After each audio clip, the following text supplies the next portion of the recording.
Panelist हैं वो चारों पैनलिस्ट राजनीति, हाँ, चारों पैनलिस्ट जो हैं वो किसी राजनीतिक दल से नहीं जुड़े हुए हैं, सब लोग वरिष्ठ पत्रकार हैं या फिर कहें विशेषज्ञ हैं।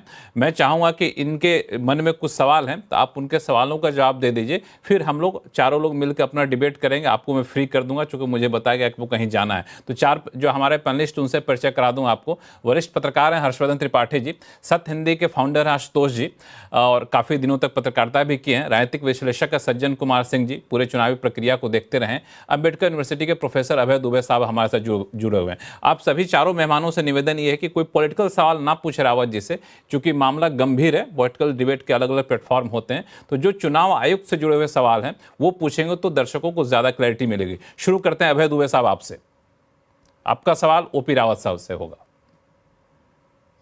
रावत साहब, आपने तो बताया है खुद ही अपने वक्तव्य में कि चुनाव आयोग ने जिस समय ये संशोधन शुरू किया है तो उसमें वो समय आपकी निगाह में पूरी तरह सही नहीं है। इसमें समय बहुत कम रह गया है, काफी दिक्कतें आ सकती हैं। लेकिन ये सब बातें तो चुनाव आयुक्त के दिमाग में भी होंगी, तो उन्होंने ऐसा निर्णय क्यों लिया?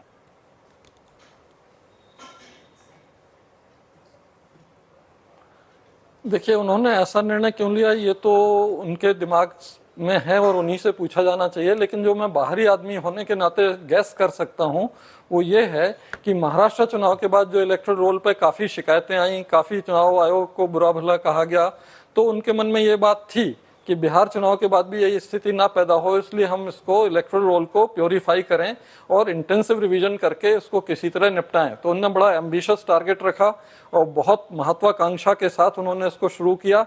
धीरे धीरे जो कठिनाइयां आई, धीरे धीरे जो चीजें सामने आई, उसको सामने रखते हुए चुनाव आयोग जो भी सुधार करेगा या जिस तरह से भी उसको एक्सपेडाइट करने की कोशिश करेगा, हमें उसमें भरोसा है, क्योंकि चुनाव मशीनरी जो है वो बहुत प्रोफेशनल है अपने देश में और बड़े अच्छी तरीके से संपादित करती है, तो वो कर सकते हैं इसमें। लेकिन क्या है, टाइम इतना कम है कि अगर मान लीजिए 10 लोग निकाल दिए गए कि भाई आप वोटर नहीं हो, अब उन्होंने अपील की, अपील अपने देश में निराकरण 10-15 दिन में या 1 महीने में हो जाए, ऐसा मैंने बहुत कम देखा है, रेयरली। जनरली तो महीनों या सालों लग जाते हैं।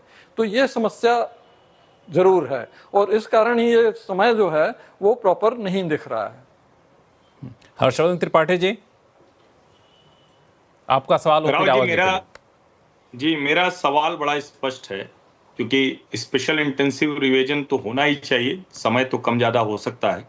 लेकिन एक बात थोड़ा सा चौंकाने वाली रही, चुनाव आयोग ने ही, मुझे याद है वो शायद प्रेस वार्ता में किया था, रिलीज थी कि आने वाले समय में देश के सभी मतदाताओं को वोटर आईडी से जोड़ दिया जाएगा, आधार से, यानी वोटर आईडी और आधार को लिंक करेंगे। अब जब आपका स्पेशल इंटेंसिव रिवीजन हो रहा है तो आधार को पहचान के तौर पर नहीं मानना, और जबकि सबसे आसान था कि आधार को आप पहचान के तौर पर माने, वहां बायोमेट्रिक है, रेटिना है, सब कुछ है, और उससे आप चेक करें, अगर कोई फ्रॉड है तो उसके खिलाफ भी कार्रवाई करने के लिए होम मिनिस्ट्री की अनुशंसा करें।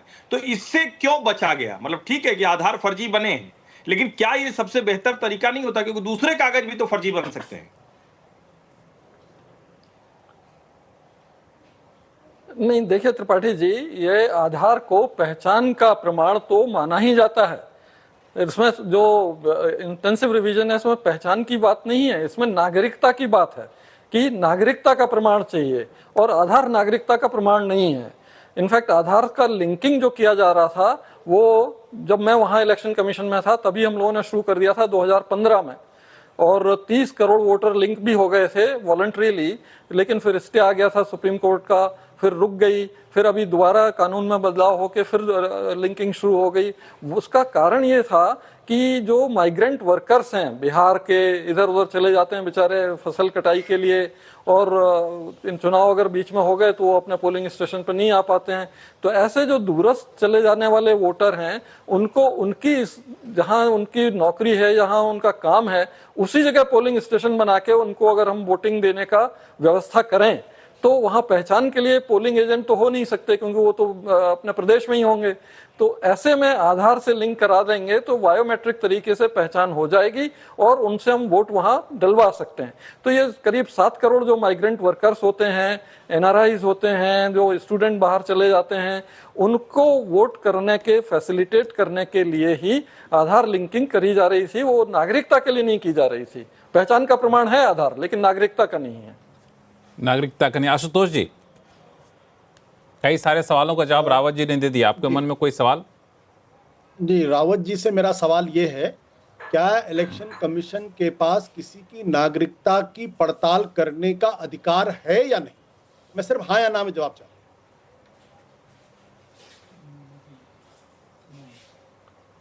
हूँ। है, आर्टिकल 326 जो है संविधान का, वो कहता है कि हमने अपने नागरिकों के लिए यूनिवर्सल सफरेज, मतलब सभी लोगों को वोट देने का अधिकार देने का वो किया है जो नागरिक हैं और निर्धारित उम्र से ज्यादा उम्र के हैं।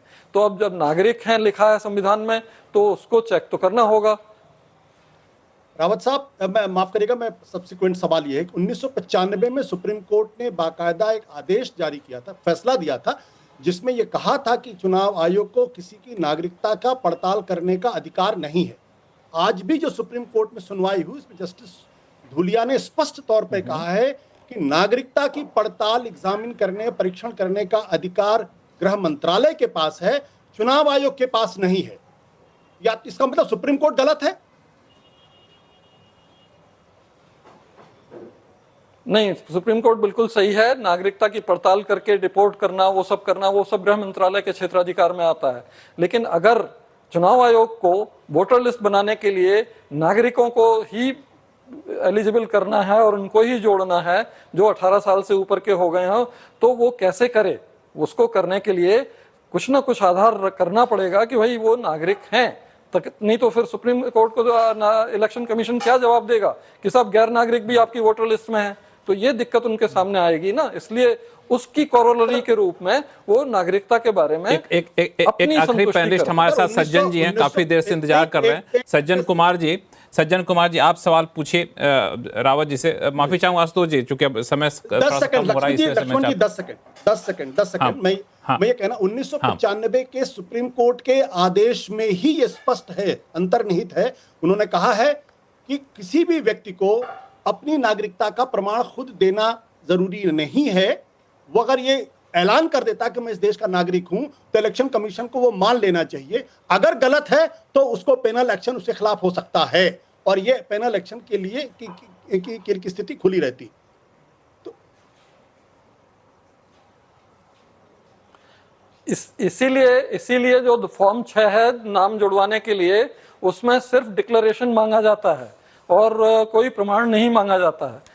लेकिन जब शिकायतें आती हैं पॉलिटिकल पार्टीज की, वो इलेक्शन कमीशन पर आक्षेप लगता है कि भाई ऐसे ऐसे लोग आ गए हैं, इतने लोग नाम अवैध जुड़ गए हैं, तो उसके लिए इलेक्शन कमीशन जांच कर सकती है और उस जांच के लिए जो भी उन्हें आवश्यक है वो करके अपनी वोटर लिस्ट को प्योरीफाई कर सकती है। नहीं तो वोटर लिस्ट कैसे शुद्ध बनी रहेगी? ठीक है रावत जी, एक सवाल सज्जन जी से ले लेते हैं जो हमारे पैनलिस्ट हैं।